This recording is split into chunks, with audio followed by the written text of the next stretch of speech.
Salut les voyageurs, j'espère que vous allez bien. Aujourd'hui on se retrouve pour parler d'un personnage qui nous a été introduit dans l'arc en cours, l'arc de Wano Kuni, à savoir Yamato, le fils de Kaido. Yamato est un personnage que j'ai apprécié dès le début et contrairement à beaucoup qui ont changé d'avis sur ce personnage, je l'aime toujours et je vais vous expliquer pourquoi le personnage est intéressant selon moi et ce que je pense de son passé et de son futur. Avant de commencer la vidéo, toi cher voyageur qui passe par là, je te vois. Abonne-toi pour faire partie de l'aventure Log Pause, ainsi on rejoindra ensemble Loftel et on trouvera le One Piece à la fin de notre aventure. Si mon contenu vous plaît, comme d'habitude, je compte sur vous pour liker la vidéo avec votre acquis du likement et me dire ce que vous en avez pensé dans les commentaires. N'oubliez pas d'activer la cloche d'or de Chandora si ce n'est pas encore fait, ça vous permettra d'améliorer votre acquis de l'observation. Ah oui, et rejoignez-moi sur Instagram si ce n'est pas encore fait. Sur ce, commençons la vidéo. Yamato, fils de Kaido, est un personnage très ambigu et pas forcément complètement abouti. En effet, ce personnage nous a été présenté comme quelqu'un qui se considérait comme Oden Kozuki et qui tentait d'incarner le samouraï illustre du clan. Yamato est né il y a 28 ans, il est sûrement né sur Onigashima étant donné que Oden avait quitté Wano Kuni il y a 30 ans. Et que quand il est revenu sur l'île pour y laisser Toki et ses enfants, Kaido était déjà présent. Ainsi, on peut se dire que Yamato est originaire de Wano Kuni comme l'était Oden Kozuki. On ne sait rien sur sa mère, il s'agit probablement d'un personnage lambda. Si auparavant j'aimais bien la théorie selon laquelle Big Mom était potentiellement sa mère, aujourd'hui j'ai écarté cette possibilité par rapport à la chronologie. En effet, si Yamato a 28 ans, Big Mom n'aurait pas pu être sa génitrice vu qu'ils se sont quittés avec Kaido 39 ans auparavant, après la dissolution des Rocks.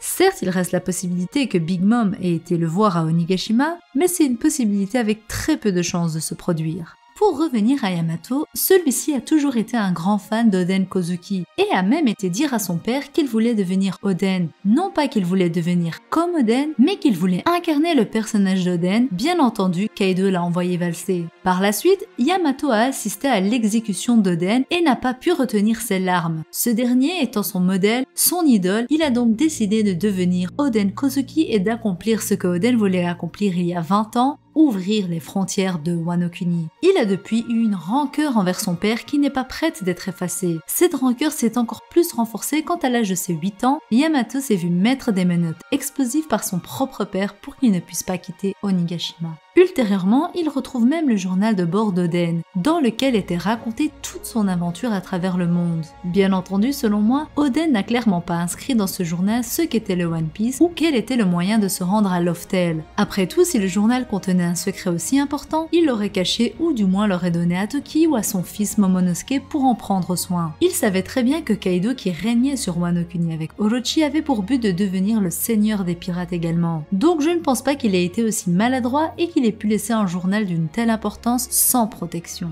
Le fait que ce journal soit tombé entre les mains de Yamato a toute son importance dans l'histoire. Via ce journal, Yamato a pu vivre d'une certaine manière ce que Oden a vécu et a donc pu comprendre un peu plus le personnage qu'il incarnait. Wano Kuni est très inspiré du théâtre japonais avec les entr'actes, les différents personnages qu'on y retrouve, les travestis comme Kiku qui est un homme biologiquement mais qui se considère comme femme. En effet, dans les pièces de théâtre japonaises à l'époque, les personnages féminins étaient incarnés par des hommes et Okiku ici représente le théâtre japonais. Ainsi, ajoute un personnage qui a pour but d'en incarner un autre, c'était vraiment une idée fabuleuse selon moi qui respecte totalement le thème de base de l'arc de Wano Kuni en plus de rendre hommage au théâtre japonais de l'ère Edo. Naturellement, Yamato ne va plus continuer d'incarner Oden et d'ailleurs suite au dernier chapitre j'ai l'impression que ce n'est déjà plus le cas. Mais avant d'en parler, j'aimerais juste vous expliquer pourquoi j'utilise le pronom il pour Yamato parce qu'en effet son personnage est difficile à genrer. Yamato est biologiquement une femme, mais il a décidé d'incarner le personnage d'Oden Kozuki qui est un homme. Au début, je continuais d'utiliser le pronom elle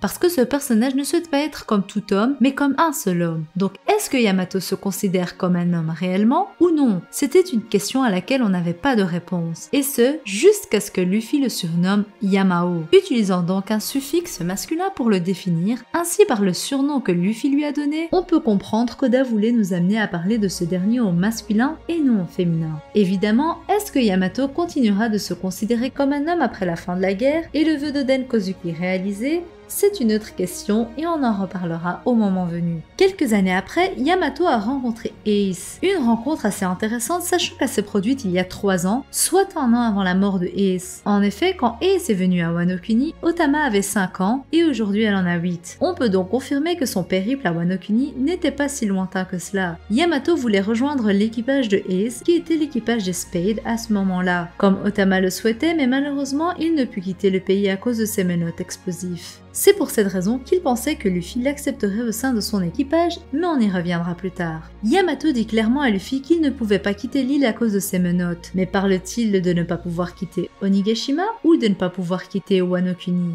Ici, selon moi, étant donné que Onigashima est clairement une île à part entière, je pense qu'il a été emprisonné sur Onigashima, d'où le fait qu'il l'attendait à l'entrée de l'île quand les Mugiwara sont venus. Car oui, souvenez-vous, une étrange silhouette espionnait Jinbei et Robin suite à leur entrée sur Onigashima, et selon moi, cette personne n'était nul autre que Yamato. Une question alors se pose. Pourquoi Ace, qui ne faisait à l'époque pas partie de l'équipage de Barbe Blanche, s'est rendu sur Onigashima? On le sait, l'équipage des Spade dont Ace était le capitaine s'est échoué sur Wano Kuni, et les membres ont été capturés par les habitants qui ont volé leurs vivres. Chose que Ace a laissé faire vu qu'il pouvait se libérer sans problème. Mais pourquoi a-t-il décidé de se rendre sur Onigashima si c'est bien là qu'il a rencontré Yamato? Et comment a-t-il fait pour s'y rendre si facilement? Ce sont des questions auxquelles personne n'a de réponse pour le moment. Beaucoup parlent également de la possibilité que quand Ace a rejoint l'équipage de Barbe Blanche, il ait informé ce dernier que Oden était encore en vie car Yamato se serait présenté comme étant Oden Kozuki à Ace. Seulement ici, ça n'explique pas pourquoi Barbe Blanche n'a pas été à Wano Kuni il y a 20 ans, et surtout, Newgate considérait Oden comme son frère. Il savait donc très bien comment Oden était. Il ne pourrait donc pas croire qu'Oden soit toujours vivant et vivre tranquillement alors que Kaido monopolise Wano Kuni et y fabrique des armes. Même si ce qu'il se passe à Wano Kuni est secret et ne sort pas du pays, le fait que Kaido construise des armes et soit un grand trafiquant d'armes dans le monde de la pègre est d'office arrivé aux oreilles de Barbe Blanche. Pour moi, Barbe Blanche savait qu'Oden était mort. Pourquoi Barbe Blanche ne s'est donc pas rendue à Wano Kuni pour sauver Oden? Eh bien tout simplement parce qu'Oden l'a clairement dit à Roger et son équipage, c'est à lui de se battre pour son pays. Il a refusé l'aide de ses Nakama de l'équipage du Oro Jackson et a même affirmé que de toute manière les frontières ne seraient ouvertes que dans 20 ans. Un lien avec les paroles des rois des mers qui ont parlé de la rencontre entre les deux rois 20 ans après. Oden a clairement parlé de l'arrivée de Joy Boy. Il savait qu'il ne pourrait pas ouvrir les frontières mais il a quand même décidé de confronter Kaido et de se battre pour son pays. Roger a sûrement rencontré Barbe Blanche après avoir laissé Oden à Wano Kuni, et il n'est pas impossible qu'il lui ait parlé de la prophétie et du souhait d'Oden que personne ne l'aide. Alors certes, sûrement qu'ils auraient gagné il y a 20 ans si Barbe Blanche avait rejoint la guerre entre Oden et Kaido, mais pourquoi le faire si celui que tu considères comme ton propre frère ne le souhaite pas et souhaite se battre seul avec ses propres moyens? Ici, c'est une question de point de vue. Beaucoup diront que malgré le souhait d'Oden, Barbe Blanche aurait dû l'aider justement vu qu'il le considérait comme son frère. Mais moi je ne suis pas de cet avis. C'était une sorte de dernière volonté de la part d'Oden Kozuki, ne pas la respecter venait à ne pas respecter Oden tout court. Sachant que les choses étaient censées se passer de cette manière, vu que c'est dans ce présent que les frontières doivent être ouvertes grâce à l'arrivée de Joy Boy, un destin qui n'aurait au final pas pu être changé. Et d'ailleurs, ça rejoint le fait que Toki ait envoyé les fourreaux rouges 20 ans dans le futur, justement par rapport à cette prophétie que Oden lui a partagée. Nekomamushi et Inuarashi sont allés sur Zou juste après la mort d'Oden et ont pourquoi pas informé Izo de ce qu'il s'est passé, mais je suis sûre que ce dernier savait déjà que la vraie guerre se produirait 20 ans dans le futur, et c'est ce pourquoi il était prêt à combattre quand Nekomamushi a été le chercher. Bref, j'ai un peu dévié du sujet de la vidéo de base, mais je voulais vraiment vous en parler parce que j'en vois beaucoup qui parlent d'incohérence par rapport à la non-venue de Barbe Blanche pour sauver Oden, et je voulais vous partager mon point de vue. Pour en revenir à Yamato et à Ace, leur relation selon moi était forcément une relation amicale. Je ne vois rien de plus entre les deux, sachant que Yamato était plus âgé que le défunt Ace. Ace lui a même parlé de son frère Luffy, comme il le fait avec chaque personne avec qui il s'entend bien et avec qui des affinités se créent. Selon moi, sa rencontre avec Yamato était une rencontre préméditée pour teaser le futur de Yamato, à savoir le fait qu'il va rejoindre l'équipage des Mugiwara. Beaucoup sont pour qu'il rejoigne l'équipage et beaucoup sont contre. Beaucoup de fans ont changé d'avis par rapport rapport à la personnalité très ambiguë de Yamato et ont surtout commencé à moins l'aimer suite au chapitre 988 où Yamato était très hésitant par rapport à son personnage et au fait de devoir sauver Momonosuke. Mais selon moi, justement, ce passage était intéressant parce qu'on a pu voir à travers cette partie que clairement, Yamato ne se considère pas entièrement comme Oden et n'incarne pas ce personnage tout le temps. Il a son propre caractère et sa propre personnalité. Il a même proposé à Luffy de devenir lui Oden, comme si d'une certaine manière, pour Yamato, quelqu'un comme Oden était essentiel dans cette vie.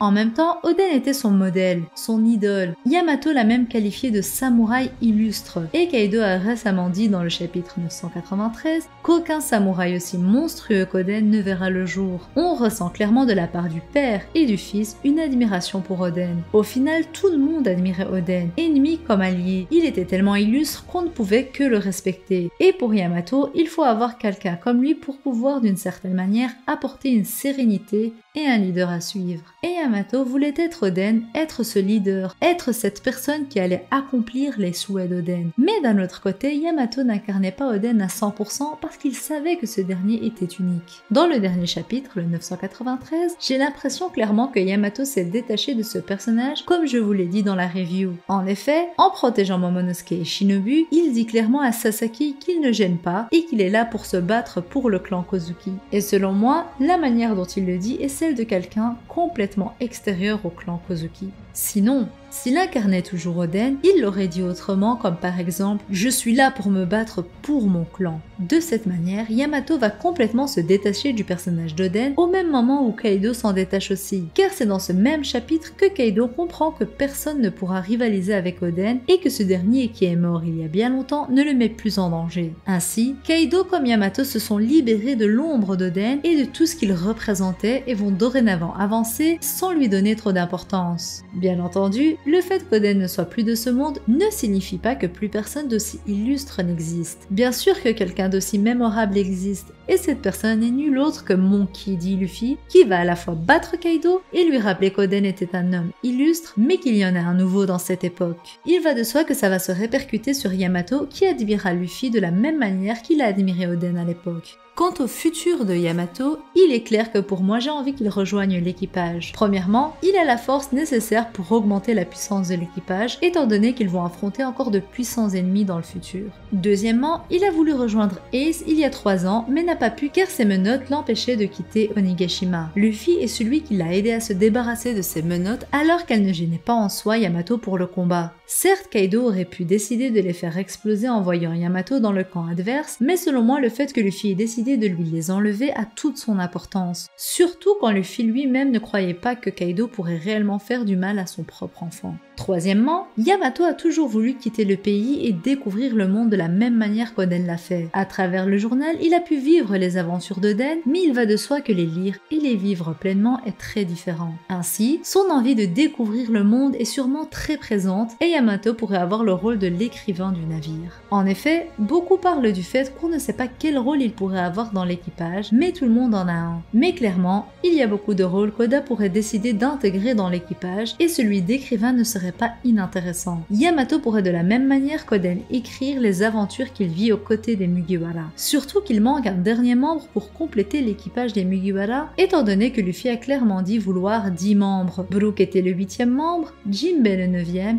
il en reste donc un dernier. Et même si Jinbei ne vient que de revenir, il était officiellement un membre de l'équipage depuis l'île des hommes poissons. Décider d'intégrer un nouveau membre dans cet arc qui est Wano Kuni est la meilleure décision que Luffy pourrait faire, sachant qu'Oda dit clairement que Wano Kuni sera l'un des derniers gros arcs de l'histoire. Luffy a toujours été facile quant au recrutement de membres de l'équipage. Il a voulu recruter de nombreux personnages, mais ce sont les autres qui ont refusé. Et le fait que ce soit Yamato lui-même qui ait pris cette initiative de demander à rejoindre l'équipage n'est pas si différent de la manière dont Robin l'a demandé aussi. En tout cas, c'est clairement un souhait de ma part que Yamato rejoigne l'équipage et devienne le 10e et dernier membre des Mugiwara. Ça diversifiera encore plus l'équipage. Et selon moi, à la fin de l'arc, Yamato va arrêter de se considérer comme un homme, vu qu'il dit clairement qu'il est devenu un homme parce qu'Oden en était un. Et comme je vous l'ai dit, il va abandonner ce personnage et donc va redevenir celui qu'il était, à savoir ici une femme. Ainsi, ça pourrait augmenter le nombre de femmes qui est très bas dans l'équipage et justement d'avoir une femme puissante dans le rang. Le personnage de Yamato est clairement un personnage non abouti, comme je vous l'ai dit en début de vidéo, mais son écriture sera complètement achevée en fin d'arc l'arc quand il prendra conscience de ce qui l'entoure et de qui il est réellement.